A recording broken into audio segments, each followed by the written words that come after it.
मैं आप लोगों को आज एक सच्ची घटना बताने जा रहा हूँ। यह यूपी का है।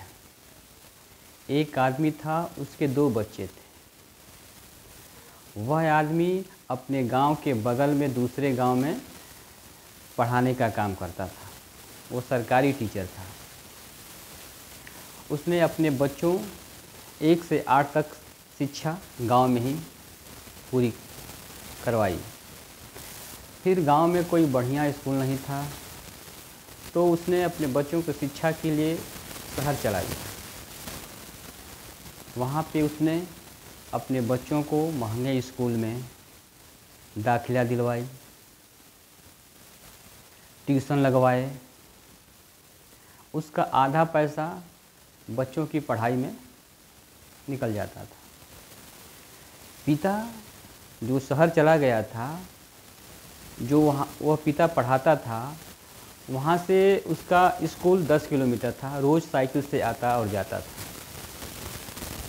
अपने लिए वह गाड़ी भी नहीं खरीद सकता था, क्योंकि जो पैसा था आधा से अधिक वो बच्चों की पढ़ाई में लग जाता था।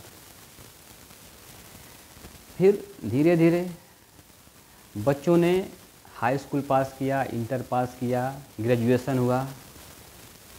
इसके बाद पिता ने अपने बच्चों का दाखिला इंजीनियरिंग कॉलेज में करवा दिया। इंजीनियरिंग कॉलेज नोएडा में उसने अपने बच्चों का दाखिला करवा दिया। जो पूंजी बची थी वो भी उसने उसको लगा दिया।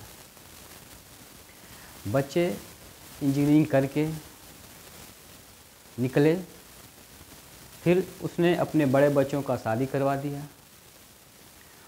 बच्चे का जब शादी हो गई तो वो दिल्ली में जाकर क्या हुआ कि वो जॉब करने लगे, यानी नौकरी करने लगे।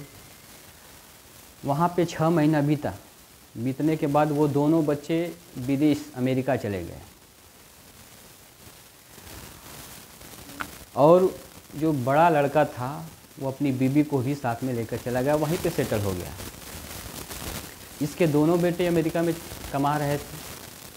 जो छोटा लड़का था वो वहीं पे लव मैरिज कर लिया। धीरे धीरे समय बीत गया। कभी कभार फ़ोन आता था, घर पे नहीं आता था। एक बार 5 साल बीत गया तो एक बार उसने, जो उसकी माताजी हैं, जो उसकी माँ है, एक बार फ़ोन किया अपने बेटे के यहाँ, बेटा तुम घर आ जाओ, मुझे आपको देखने की इच्छा हो रही है।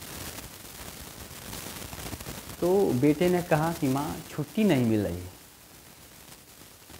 माँ समझ गई कि 5 साल हो गया, 5 साल हो गया लेकिन बेटे को छुट्टी नहीं मिल रही। बेटा ने कहा कि माँ छुट्टी नहीं मिल रही है। माँ ने फ़ोन रख दिया। धीरे धीरे समय बीत गया, 2 साल और बीत गया, यानी बच्चे को गए हुए 7 साल हो गए। फिर एक दिन गांव से फ़ोन जाता है कि आपकी माँ मर चुकी, कि आपकी माँ मर चुकी। बच्चे का रिप्लाई आया, हमको आने में 2 दिन लगेंगे। गांव वालों ने कहा ठीक है, हम 2 दिन आपका इंतज़ार करेंगे। 2 दिन के बाद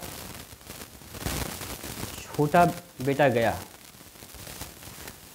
घर पे सब रो रहे थे, आस-पास रिश्तेदार सभी लोग इकट्ठे थे। सभी लोगों को छोटा बेटा रोता हुआ देख खुद रोने लगा। वो पिताजी के पास गया। पिताजी पूछे उससे, बेटा आपका बड़ा भाई कहाँ है? तो छोटे भाई का जवाब आया, पिताजी भैया बोले हैं कि माँ मरी है, तुम चले जाओ। पिताजी मरेंगे, हम चले जाएंगे। माँ मरी है, तुम चले जाओ। जब पिताजी मरेंगे तो हम जाएंगे। इस बात को सुन के जो पिता था सन्न रह गया। गांव वाले भी जब इस बात को सुने तो आपस में फुसफुसाने लगे, आपस में बातें करने लगे। पिता वहाँ से उठा और अपने रूम में गया दरवाज़ा बंद कर लिया और 10-15 मिनट के बाद कमरे से आवाज़ आई। सभी लोग दौड़ के गए, कमरा खोला तो देखा पिता ज़मीन पे गिरे हुए हैं। यानी उस पिता ने अपने आप को रिवॉल्वर से गोली मार ली थी, अपने सिर पे गोली मार ली थी। और बगल में एक कागज़ पड़ा था, एक टेबल था, उस पर एक कागज़ था। उस कागज़ पे लिखा था, बेटा धन्यवाद, आप आए, धन्यवाद। अब तुम आ ही गए हो तो आप दोनों लोगों का क्रियाक्रम करके चले जाना, क्योंकि बड़े बेटे को आना ना पड़े, बड़े बेटे को आना ना पड़े। बताइए, जो माता पिता इतने करते हैं, ज़िंदगी भर उसने अपने बच्चों के लिए किया, पढ़ाई लिखाई, सारा पैसा उसने लगा दिया, लेकिन बेटा कहता है कि माँ मरी है तुम चले जाओ, पिताजी मरेंगे हम चले जाएंगे। अभी बताओ इसमें किसकी क्या गलती है? तो ऐसे तो समाज है, और समाज हम ही आप से बनता है, तो समाज के प्रति इतनी घृणा नहीं होनी चाहिए। ओके, धन्यवाद।